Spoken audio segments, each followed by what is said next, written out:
I'm Phil Hellmuth Jr. In our last lesson, we talked about how players can get into trouble by overvaluing the potential of suited connectors. Now we're going to talk about another hand that some of you like to overplay. Ace-King, baby. Ace-King really is a huge hand pre-flop.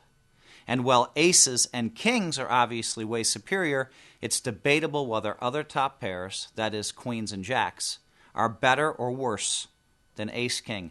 The way I look at it, ace-king's better than queens. Whichever side of that debate you're on, it's clear that ace-king is at least one of the top 5 starting hands. This means that you usually want to play ace-king very aggressively pre-flop.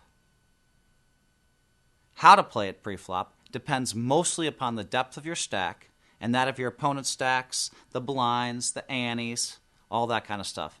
If the stack sizes are such that you can get all-in pre-flop, with you being the player to make the final all-in raise, this is typically going to be the best way to play your hand. Did you hear me? All I'm saying is if you can get the last bet in with ace-king, usually the way I want you to play the hand.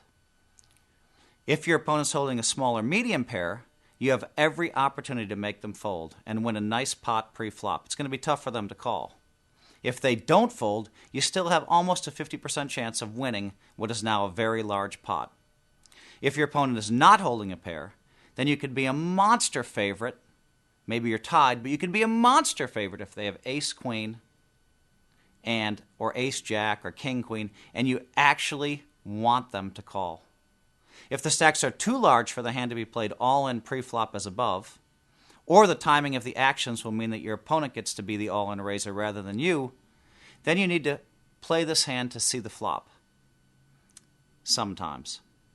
But in this case, we'll go with this line. In this case, you're going to flop one pair or better only about 1/3 of the time, and you're going to have to make a potentially difficult decision the other 2/3 of the time.